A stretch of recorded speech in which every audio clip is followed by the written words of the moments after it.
اور اکثر اپنی سہیلیوں کے ساتھ تہخانے کی کنڈی کھول دیتی۔ ہم اس کے اندر جاتے اور مختلف تبصرے کرتے تھے، اس کے بارے میں سنی سچی اور من گھڑت باتیں کرتے۔ اس گھر میں آنے کے 2 سال کے بعد ہماری اماں کا انتقال ہو گیا۔ وہ کچھ عرصے سے بیمار تھی۔ ان کے انتقال کے بعد ہماری رشتے کی پھپھی حمیدہ ہمارے ساتھ رہنے لگی۔ ان کے زیادہ رشتہ دار انڈیا میں ہی رہ گئے تھے۔ وہ بہت بوڑھی تھیں مگر جیسے تیسے گھر کا کام کر لیتی تھیں، کیونکہ میں اس وقت بہت چھوٹی تھی اور کھانا وغیرہ بھی نہیں بنا سکتی تھی۔ ان کے یہاں آنے سے ابا بھی بے فکر ہو گئے اور ان کو بھی سر چھپانے کا ٹھکانہ مل گیا۔ وقت آگے بڑھنے لگا۔ میں نے 10ویں کا امتحان پاس کیا تو تعلیم کا سلسلہ ختم ہو گیا، کیونکہ اس وقت وہاں لڑکیوں کا کوئی کالج نہیں تھا، نہ ہی زیادہ تعلیم عام تھی۔ حمیدہ پھپھو مجھ کو گھرداری سکھانے لگی۔ محلے میں میری چند ہم عمر سہیلیاں تھیں، کبھی وہ میری طرف آ جاتی اور کبھی میں ان سے ملنے چلی جاتی۔ پرانا زمانہ تھا، نہ ٹی وی تھا، نہ فلم، نہ ہی بازاروں کے چکر لگتے تھے۔ رسالے بھی کبھی کبھار نصیب ہوتے تھے۔ کسی قسم کا کوئی ٹائم پاس نہیں تھا۔ میری کوئی بہن بھی نہیں تھی۔ اماں کا بھی انتقال ہو چکا تھا۔ راشد بھائی ابا کے ساتھ دکان میں بیٹھتے تھے۔ صبح کے نکلے، دوپہر کو صرف کھانے کے وقت تھوڑی دیر کو آتے، پھر نکلتے تو شام کی خبر لیتے۔ عشاء کی نماز پڑھتے ہی سو جانے کا رواج عام تھا۔ میری فطرت اور میری اٹھان اس ماحول کے سخت خلاف جا رہی تھی۔ میں جیسے جیسے بڑی ہو رہی تھی، میرے اندر جیسے پارا بڑھنے لگا تھا۔ ایک پیر صحن میں ہوتا تو دوسرا چھت پر، کبھی ایک سہیلی کے گھر تو کبھی دوسری سہیلی کے۔ اکثر وہ میرے گھر میں جمع ہوتی کیونکہ یہاں روکنے ٹوکنے والا کوئی نہ تھا۔ ابا اور راشد بھائی دکان میں ہوتے تو حمیدہ پھپھو تو بیچاری کسی گنتی میں نہ تھی۔ وہ اب کم سنتی تھیں اور ان کو دکھائی بھی کم دینے لگا تھا۔ ہم سہیلیاں آپس میں خوب مزے کرتی، کہانیاں سناتی۔ اس وقت کے حساب سے جو چند میک اپ کی چیزیں میسر تھیں، ان سے میک اپ کیے جاتے، ریڈیو پر گانے لگتے، الٹے سیدھے ڈانس کے نام پر ہاتھ پیر مارے جاتے۔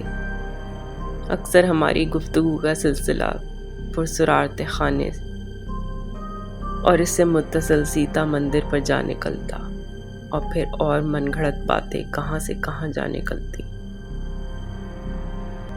میں اپنی سہیلیوں میں سب سے خوبصورت تھی، بلکہ سہیلیوں میں کیا، میں تو شاید اس وقت اس پورے محلے میں سب سے زیادہ خوبصورت تھی۔ اس بات کا اندازہ مجھے خوب تھا، جو مجھے دیکھتا دیکھتا ہی رہ جاتا۔ میں حد سے زیادہ نڈر بھی تھی۔ شام کو تو کیا، مجھے رات میں بھی کبھی ڈر نہیں لگتا۔ آرام سے اندھیری گلیوں میں سے گزرتی، اپنی سہیلیوں کے گھر چلی جاتی۔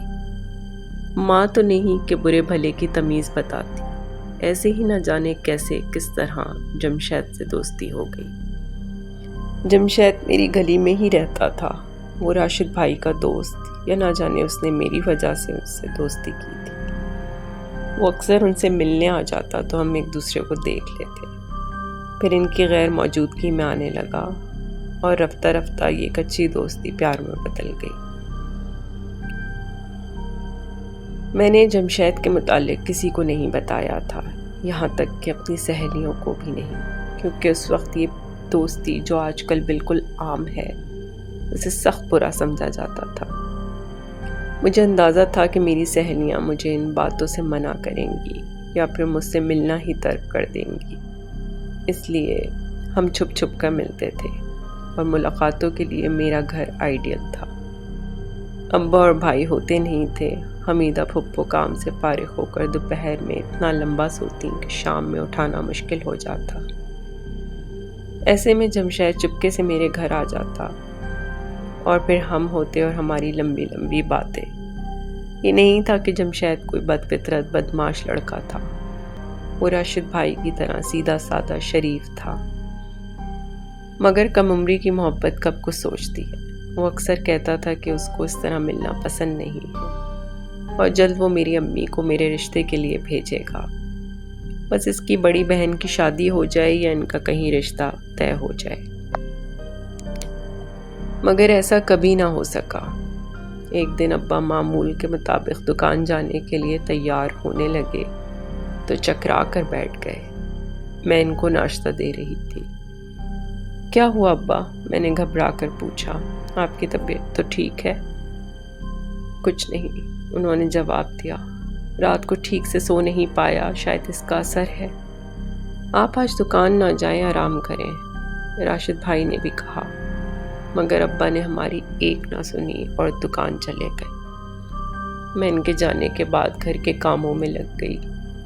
کچھ دیر بعد دروازے پر دستک ہوئی اور میرے اندازے کے مطابق جمشید باہر کھڑا تھا۔ دروازہ کھلتے ہی وہ اندر آ گیا۔ میں جمشید کو اپنے کمرے میں لے آئی اور ہم آہستہ آہستہ باتوں میں مشغول ہو گئے کہ اچانک تیز دستک نے مجھے چونکا دیا۔ اس وقت کون ہو سکتا ہے؟ میں نے جمشید کو خاموش رہنے کا اشارہ کر کے دروازے کی طرف قدم بڑھائے۔ دروازے سے جھانکتے ہی میری تو جیسے جان ہی نکل گئی۔ راشد بھائی فکر مند چہرہ لیے دروازے پر کھڑے تھے اور ابا پیچھے تانگے میں تقریباً لیٹے ہوئے تھے۔ یا اللہ، اب کیا کروں؟ میں گھبراہٹ سے پاگل ہو گئی۔ جلدی سے جمشید کو ساری صورتحال بتائی۔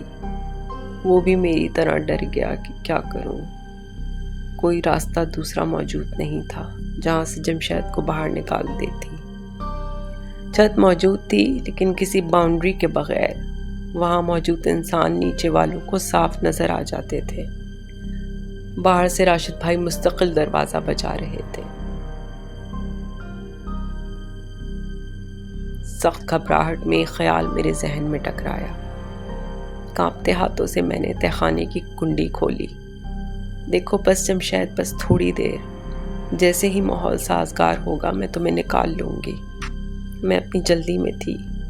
میں نے جمشید کے تاثرات تک نہیں دیکھے، بس اندر دھکیل کر باہر سے کنڈی لگا دی۔ میں غسل خانے میں تھی۔ راشد بھائی کے پوچھنے پر میں نے بتایا۔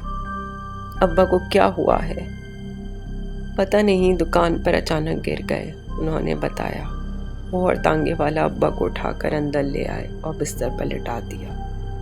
میں حکیم صاحب کو لے کر آتا ہوں۔ وہ باہر نکل گئے۔ میں تیزی سے اندر کی طرف مڑی ہی تھی کہ دروازے سے گلی کے دو حضرات اندر آ گئے۔ ابا کے پاس کمرے میں بیٹھ گئے۔ اف، میری سانس رک گئی۔ اب تو جمشید کو جلدی نکالنا ناممکن تھا۔ سارا دن گزر گیا۔ راشد بھائی حکیم کو لے کر آ گئے۔ ابا کو دوا دی گئی، پھر وہ ابا کے پاس ہی بیٹھ گئے۔ حمیدہ پھپھو بھی اٹھ گئیں۔ پورے گھر میں چہل پہل تھی۔ در حقیقت میرے سینے میں سانس گھٹ رہی تھی۔ جس تہخانے میں چند منٹ نہ گزارے جا سکتے تھے، وہاں اتنے گھنٹے۔ خدا خدا کر کے شام ہو گئی اور پھر رات۔ ابا کو کھانا کھلا کر سلا دیا۔ راشد بھائی سارے دن کے تھکے ہوئے تھے، لیٹتے ہی سو گئے۔ میں نے تھوڑی دیر انتظار کیا اور پھر چپکے سے اپنے کمرے سے نکل آئی۔ میرے ہاتھ میں موم بتی تھی۔ اس زمانے میں پورے گھر میں چند ہی بلب ہوتے تھے۔ تہخانے میں تو دن میں بھی روشنی نہ ہوتی۔ اس وقت تو تہخانے کا کیا عالم ہوگا۔ ان خوفناک خیالوں میں گھری میں آہستہ آہستہ تہخانے کی طرف بڑھ رہی تھی۔ بیچارہ خوف کے مارے بے ہوش نہ ہو گیا ہو، میں نے سوچا۔ آہستہ سے میں نے تہخانے کی زنگ آلود کنڈی کھولی۔ جمشید جلدی آؤ باہر، میں نے آواز دی، مگر میری آواز تہخانے کی دیواروں سے ٹکرا کر واپس آ گئی۔ جمشید، میں نے ذرا تیز پکارا۔ میں نے آگے بڑھ کر موم بتی کی روشنی میں نیچے جھانکا۔ 1 2 3 اور پھر نیچے تک ساری سیڑھیاں خالی پڑی تھیں۔ جمشید، میری آواز کانپنے لگی۔ میں ہمت کر کے سیڑھیاں اترنے لگی اور پہلی مرتبہ رات کے اس وقت اکیلی آخری سیڑھی تک چلی گئی۔ میرا پاؤں پانی سے ٹکرا گیا۔ وہاں کوئی نہیں تھا، تہخانہ بالکل خالی تھا۔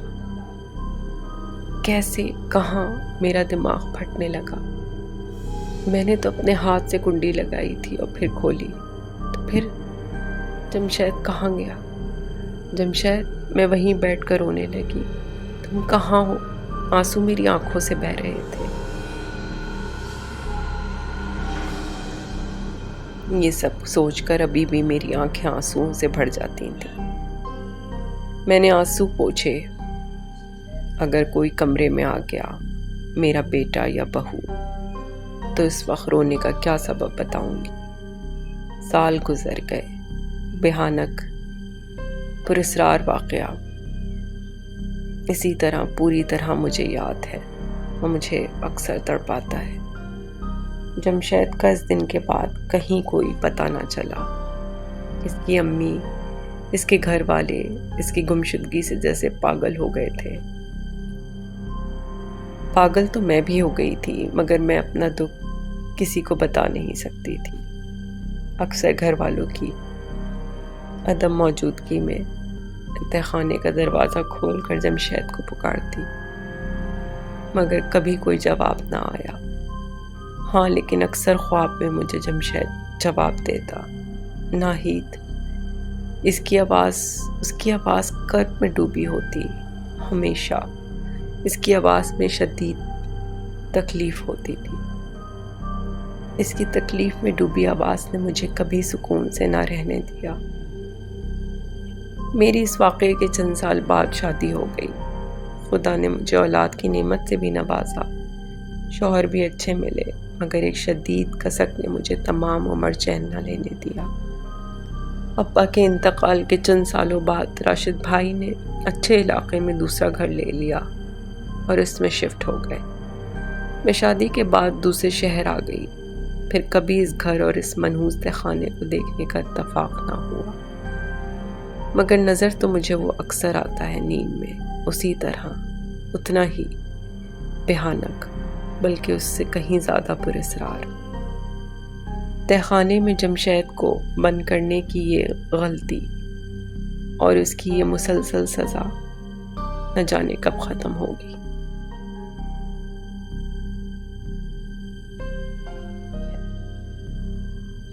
اگر آپ کو یہ سٹوری پسند آئی ہے تو پلیز لائک، سبسکرائب اور شیئر ضرور کریں، اور مجھے کمنٹس میں بتائیں کہ آپ کو اس سٹوری میں کیا اچھا لگا اور کیا نہیں۔ آپ کی سپورٹ کا بہت بہت شکریہ۔